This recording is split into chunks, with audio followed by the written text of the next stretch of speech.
আমি জানি আপনি ঠিক আছেন, কিন্তু এই ভিডিওটা আপনার বাড়িতে যে ইয়াং ছেলেমেয়েরা রয়েছে, ছোট ছোট কম বয়সী, সবে কলেজে উঠছে, মাধ্যমিক উচ্চ মাধ্যমিক দিচ্ছে, বা এই জাতীয় যে কম বয়সী ছেলেরা একটু মেয়েদেরকে দেখতে ভালোবাসে, পছন্দ করে, তাদের পেছনে পেছনে ঘুরতে ভালোবাসে, মানে ক্লিয়ার কাট করে বলছি যাতে আপনার বুঝতে কোনো অসুবিধা না হয়।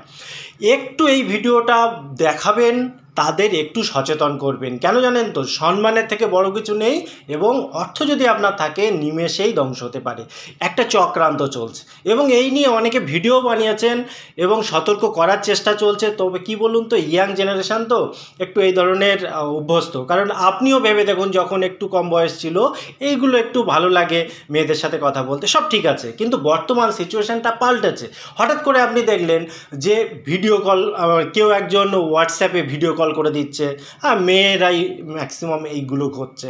তারপরে হয়তো প্রথমে তো ডাইরেক্ট ভিডিও কল করছে না, প্রথমে হাই হ্যালো করছে। এবার আপনি স্বাভাবিক ব্যাপার তাকে রেসপন্স করছেন, মানে সেই যে একজন দিল প্রোফাইলে দেখছেন একটা সুন্দরী মেয়ে ছবি রয়েছে, এবার স্বাভাবিক একটা ইচ্ছা জেগে ওঠে যে কে কী বৃত্তান্ত, একটু কথা বলি না, টাইম পাস তো আর কি।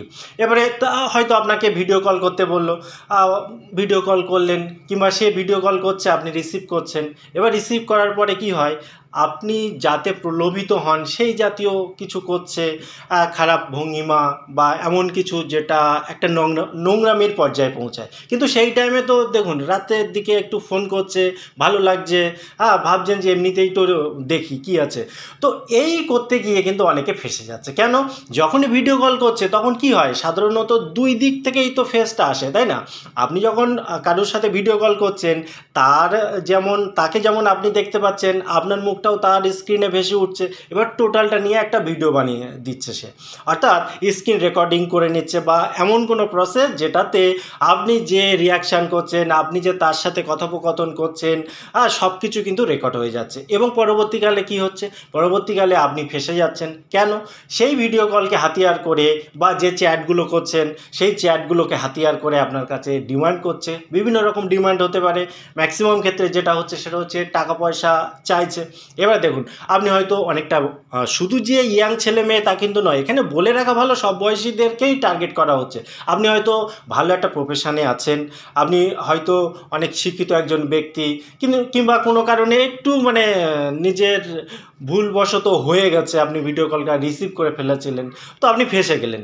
এবারে সমস্যা কী হচ্ছে, সমাজের কথা ভেবে, যে যদি আপনার পাড়াপড়শি আত্মীয় স্বজনরা ব্যাপারটা জেনে যায় কেমন লাগবে, মানে আপনি একটা মুখ দেখাবেন কি করে সমাজে, যার ফলে সেই যে ডিমান্ডটা করছে সেই ডিমান্ডটা আপনি কিন্তু মেনে নিতে মানে বাধ্য হচ্ছেন। এবার অ্যামাউন্টটা কী হচ্ছে, প্রথম দিকে হয়তো অল্প অ্যামাউন্ট দিচ্ছে, 2000, 5000, 10,000, আপনি ভাবছেন যে আগে অল্প টাকার মধ্যে মিটে যাচ্ছে, যাক। কিন্তু যখনই একবার আপনি টাকাটা দিয়ে দেবেন, তাদের ডিমান্ড কিন্তু বাড়তে থাকবে, এবং সে বাড়ার কিন্তু শেষ নেই, যতদিন না পর্যন্ত আপনি সর্বশান্ত হচ্ছেন। বাধ্য হয়েই আপনার মানে পুলিশ ডিপার্টমেন্ট বা আপনার সাহায্য নিতেই হবে। এবং এটা কিন্তু আকসার হচ্ছে আজকের ডেটে। কেন এত কথা বললাম, দেখুন এখানে আমাদের একটা গ্রুপ রয়েছে আমাদের বন্ধু বান্ধবদের। তো একজন মানে আমার একটা খুব ভালো দাদা, তো সে এখানে দেখুন একটা ভিডিও লিঙ্ক পাঠিয়েছে। আমি জানি ব্যাপারটা, আগেই জানতাম, কিন্তু অতটা মানে ভাবিনি এই বিষয়ে ভিডিও বানাতে হবে কোনো দিন। কারণ বিষয়টা খুব ভাইরাল হচ্ছে এবং অনেকে ঠকে যাচ্ছে। এবং কিছুদিন আগে আমাকে একজন বলেছিল, আচ্ছা ভাই, ভিডিও কল করে যদি কেউ কিছু করে, তা এখানে কি কেস ফাইল হয় বা কিছু হয়? মানে সে ভাবুন, আমি ইউটিউবে ভিডিও করি সে জানে, কিন্তু সে ডাইরেক্টলি কিছু বলতে পারছে না, তার সাথে ঘটনাটা ঘটেছে, তো আমার কাছ থেকে একটু পরামর্শ চাইছে। তখন আমি ব্যাপারটা বুঝলাম, এবং আমি আমার যত সাবস্ক্রাইবার আছে বা যারা নতুন এই চ্যানেলে আসছেন প্রত্যেকের কাছে অনুরোধ করব, একদম এই ধরনের কোনো রকম কাজে আপনি যাবেন না, ফেঁসে যাবেন পুরো, এবং জীবনটা হেল হয়ে যাবে, এবং অসম্মান, মানে অপদাস, মানে কী না হতে পারে আপনার সাথে। এবং আপনি যে কাজটা করবেন, দেখুন এই সমস্ত লিঙ্কে তো টোটালি যাবেন না। আপনি যে কাজটা করবেন, আপনার হোয়াটসঅ্যাপে এখানে যে সেটিং রয়েছে সেই সেটিংয়ে একটা সেটিং করে নেবেন। কি করবেন, উপরে যে 3 ডট পয়েন্ট রয়েছে, 3 ডট পয়েন্টে যাবেন, যাওয়ার পর সেটিং রয়েছে, সেটিংয়ে আসবেন। আসার পর এখানে দেখুন প্রাইভেসি রয়েছে, প্রাইভেসিতে আসবেন।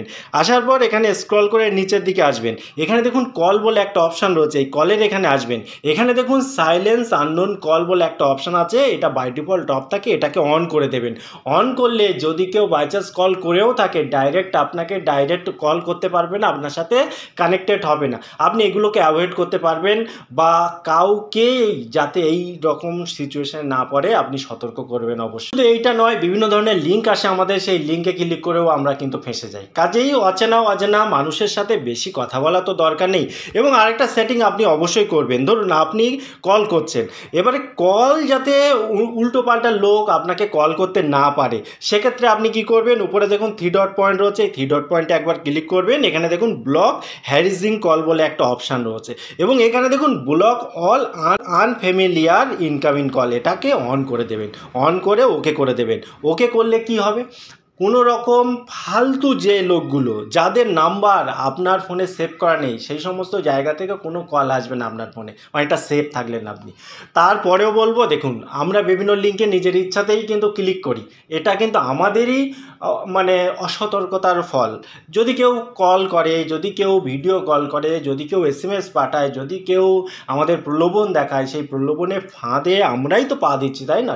সচেতন কিন্তু আপনাকেই হতে হবে, তবে সাবধান অবশ্যই আপনি হবেন। যদি কোনো কারণে আপনি ফেঁসে গিয়েও থাকেন, আপনি টাকা পয়সার দিকে যাবেন না, আপনি ডাইরেক্ট প্রশাসনের সাহায্য নিন, এবং মানে যতটা সম্ভব তাড়াতাড়ি পুরো বিষয়টা প্রশাসনকে খুলে বলুন এবং তাদের সাহায্য চান।